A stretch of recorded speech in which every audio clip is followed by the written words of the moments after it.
Regresamos a Uno por Uno con Sergio Menchaca Flores.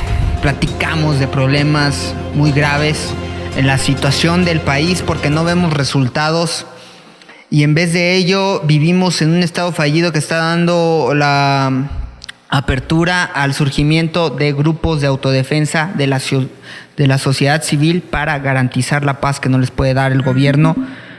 Ello también porque las instancias gubernamentales, en el caso de Tepalcatepec, iba la gente a denunciar y amanecía toda la familia muerta. Amanecían a las 7 horas, liberaban a todos. Entonces, es de la grave corrupción de la que estábamos platicando. Exactamente.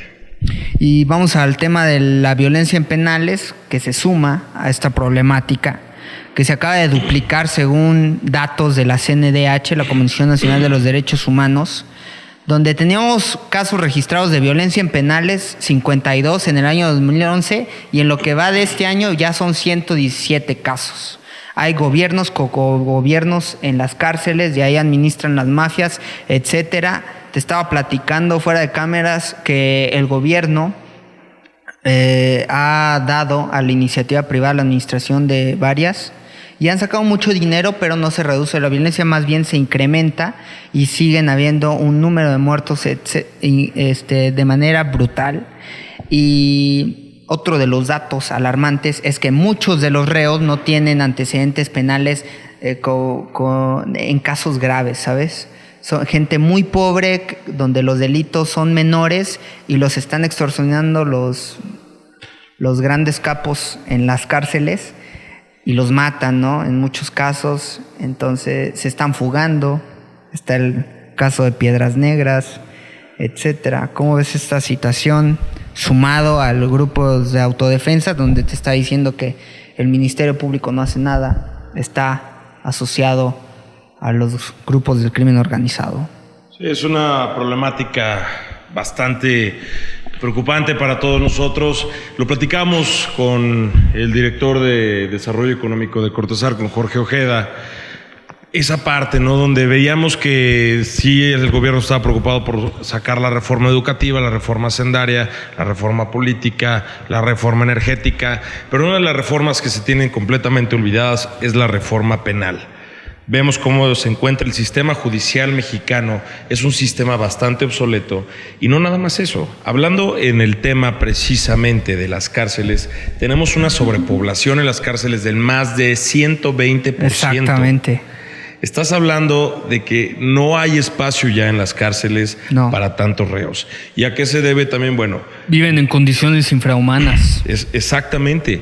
Y como lo veíamos platicando, pues bueno, un sistema judicial que no es eficiente, pues obviamente van a tener muchas personas que no fueron culpables de cometer algún crimen, los van a tener en la cárcel y cumpliendo una condena que ni siquiera merecen y que simplemente para lo único que va a servir, como las cárceles, lo hemos platicado, por dentro son unas mafias, existen gobiernos, existen niveles, jerarquías de poder y de corrupción dentro de las cárceles. Pues bueno, a fin de cuentas esta gente inocente que llega a entrar al centro de rehabilitación, pues sale rehabilitado pero para el otro lado. Sale hecho un criminal, sale con los conocimientos de cómo matar, de cómo asaltar, de cómo abrir puertas, conocimientos de los criminales, y llega a la calle una vez que sale y cumple su condena a delinquir, obviamente, y eso viene convirtiéndose en un problema social muy, muy importante. Por una parte, la sobrepoblación que tenemos en las cárceles, necesitamos nuevos centros de rehabilitación y sobre todo centros de rehabilitación donde exista realmente el interés de las autoridades o de los involucrados.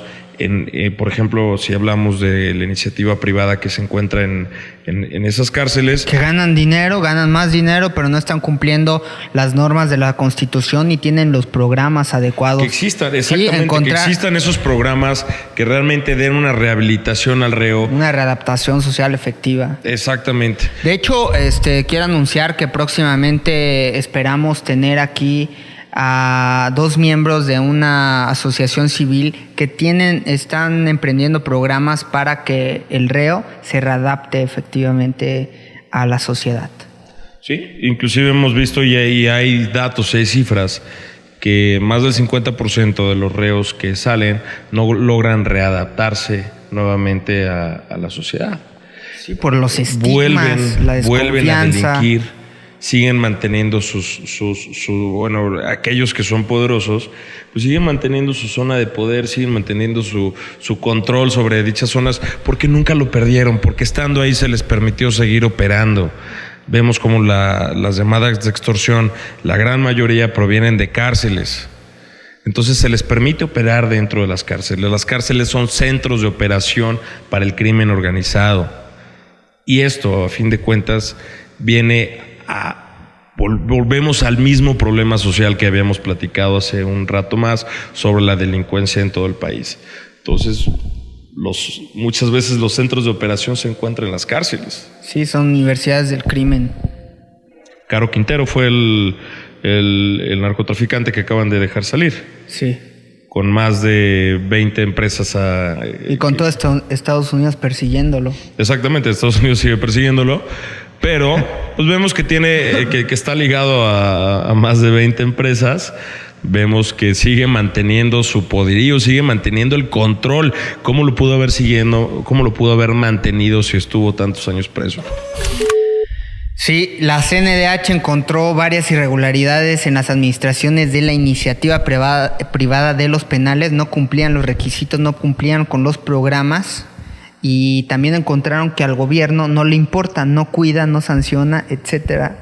No le interesa nada. Volvemos a lo mismo. El gobierno es fallido, no tiene eficiencia.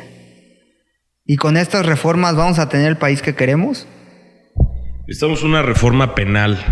Yo creo que es una... De la cual nadie ha hablado, ¿verdad? Ni lo canta. Ese tema no se toma, no se toca ese tema, y creo que es una de las reformas más importantes. Yo creo que todos nosotros hemos ido alguna vez al Ministerio Público, sí, y todos vamos a estar de acuerdo en la experiencia, no solamente de estar ahí, del tiempo que estás ahí, sino sobre todo lo que le sigue al proceso de la denuncia cuando estamos en el Ministerio Público. El 98% de las denuncias en México no llegan de los criminales, tenemos una impunidad del 98%. Tenemos un sistema judicial muy ineficiente, tenemos bastante corrupción.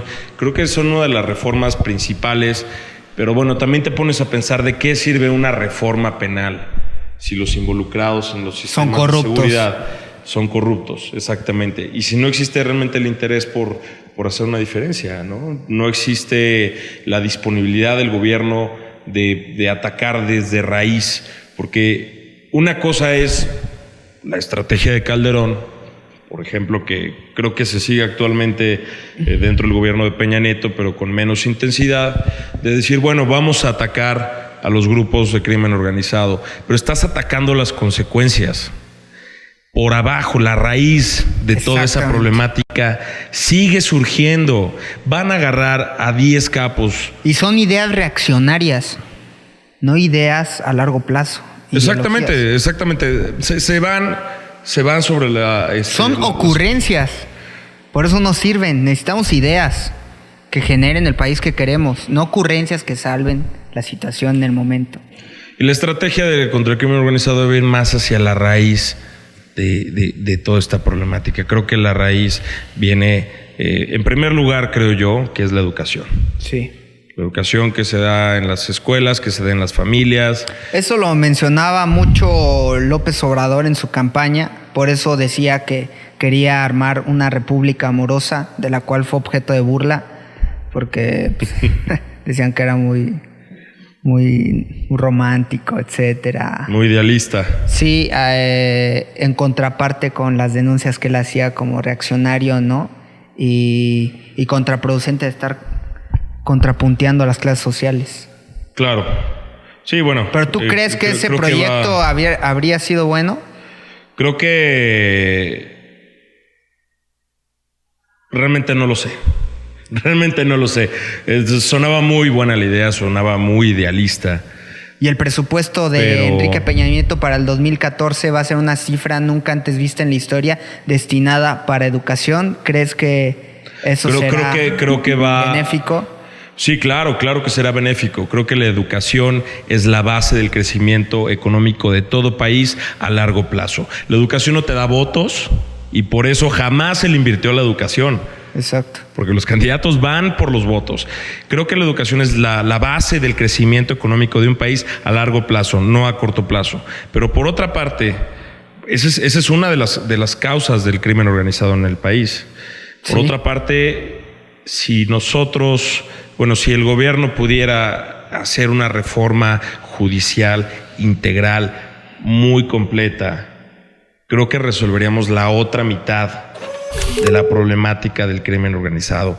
Resolverlo desde raíz me refiero a desde la manera como se conforma el sistema judicial, cómo se conforman, que se logren aplicar las leyes, cómo se opera dentro de los ministerios públicos, la manera de evaluar a los agentes, hablando de la cuestión judicial, de la manera como se evalúan, cómo los escoges, cómo escoges a un agente, a un policía, qué perfil es el ideal, y sobre todo el tener un mayor control y vigilancia en las cárceles y asegurar que el crecimiento que vaya a tener el reo sea positivo para que cuando salga pueda lograr esa readaptación.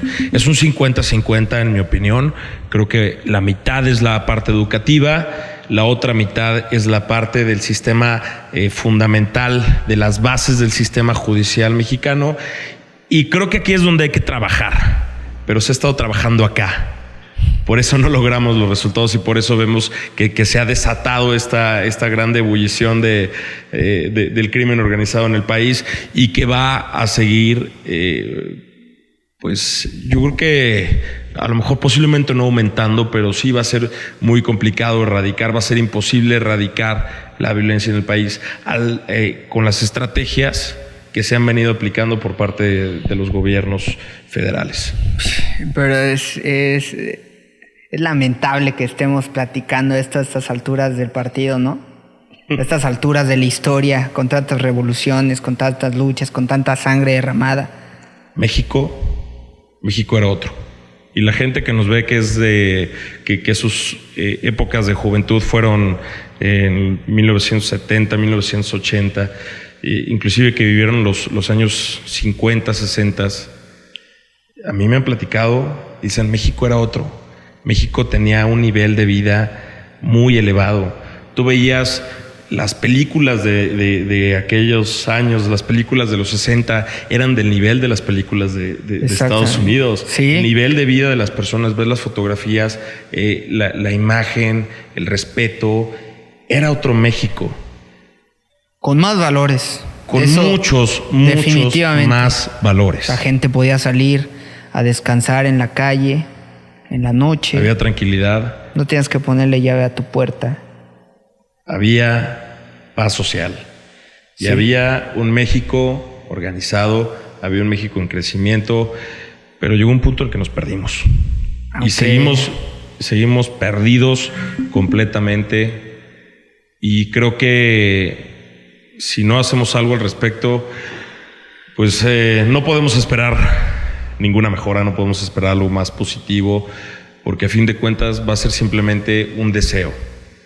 El deseo de llegar a tener una mejor vida, el deseo de llegar a tener una tranquilidad con nuestras familias, de saber que nuestros hijos, que nuestros familiares salen a la calle, están tranquilos, es simplemente un deseo. Pero ese deseo es solamente eso. Sí. ¿Por qué? Porque nunca vamos a llegar a lograr eso que queremos si no empezamos a tomar acciones para poderlo hacer. Veo complicado, por cómo se han venido haciendo las cosas dentro del gobierno, que vayamos a tener un cambio, al menos en los próximos 20 años. Si no se cambia la estrategia, vamos a seguir igual. Vamos a un corte comercial y regresamos para cerrar el programa. Recuerden que estamos en Facebook y en Twitter.